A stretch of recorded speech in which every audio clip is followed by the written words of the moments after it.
Hi, I'm Barry McGough from the Red Thread X, here to talk about our next chapter in our first quarter report, what we refer to as the Predictive Quarter. The Predictive Quarter is where we think about and spend time digesting everything in the zeitgeist. Trade shows, intelligence gathering, data reporting, and we try to figure out a lateral intelligence way to bring out the insights and the things that you should pay attention to. One of the things that we pulled out this year in the Predictive Quarter is the chemical of the year. We're going to quote Scott Galloway at South by Southwest, who predicted that the chemical of the year for 2025 is testosterone. Or, how did we get here? So some of the things that we started to think about in 2023 at Red Thread X are, what are the things that we have to pay attention to in society as we start to think about social media and what's happening with us in society. And so last 2023, Tristan Harris was on stage and he talked about something called the AI dilemma. Tristan Harris famously did the movie The Social Dilemma, where he was talking about how the internet was an internet based on rage, and how we could create a better internet if we wanted to. He went to Congress, he talked about, he went to Silicon Valley, and he's been trying to raise the alarm bell on how we have built this rage-based, reactive-based, intensely reactive internet, and no one did anything.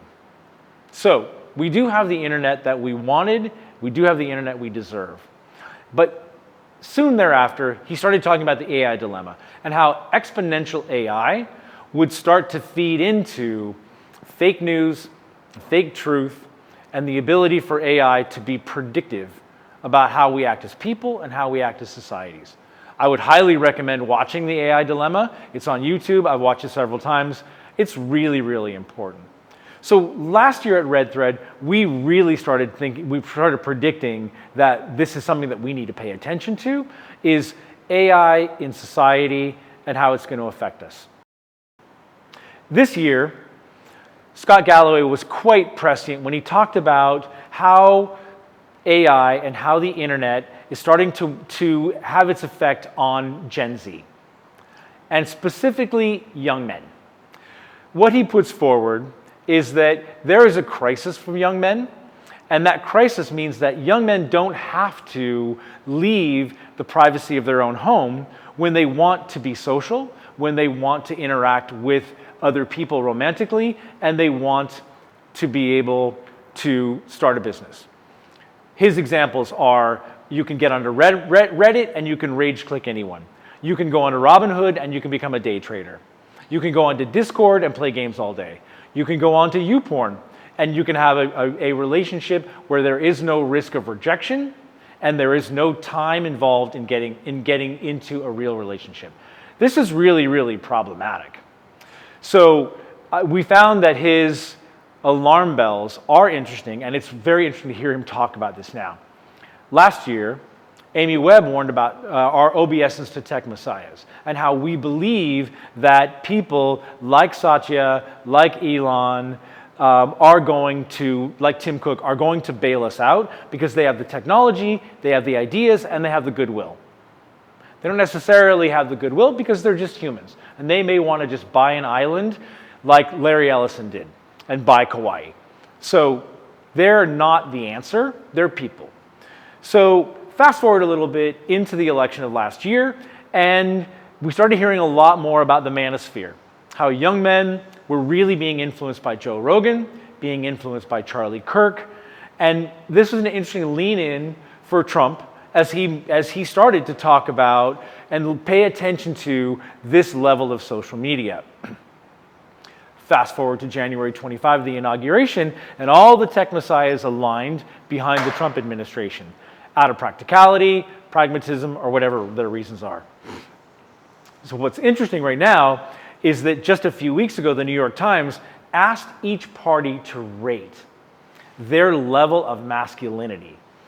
And in a self-reporting document, Republicans at a 53% clip said that they are 53% likely to say, we're a very masculine party. Democrats, by contrast, only said at a 29%, yeah, we're kind of masculine, but we're not literally super masculine. So this becomes super, super interesting as we think about how this arc of masculinity is working its way into society. On Joe Rogan, there were a couple really, really interesting things, if we can drill down a little bit, into a couple different Joe Rogan podcasts. Specifically, number 1638, where young men really tuned into this at a high clip, when Dr. Shauna Swan was talking about PFAS and plastics going into the food supply and how that was reducing genital size and lowering testosterone in men. This was a big gasp moment for men because they don't want to lose that powerful testosterone.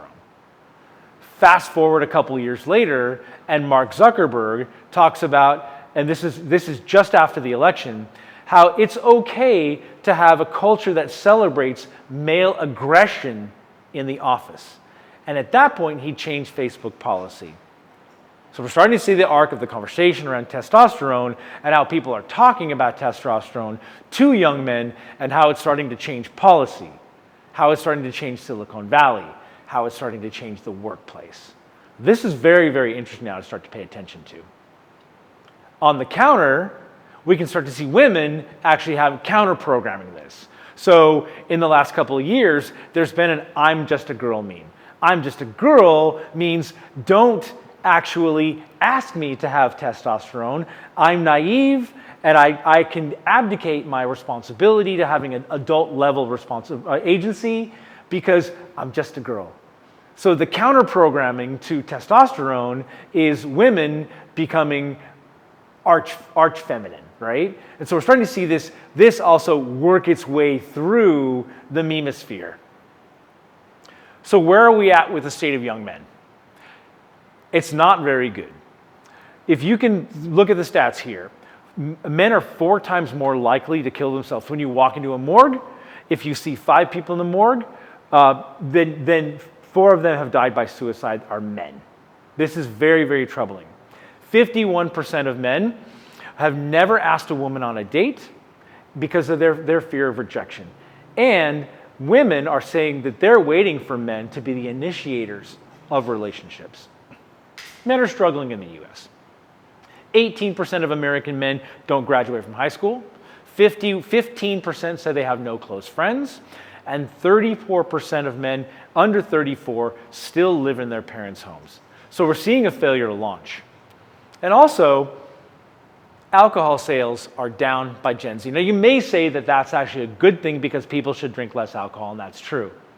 But I found it very amusing and very insightful that what Scott Galloway said at South by was that he thinks that's a negative indicator because alcohol is a disinhibitor.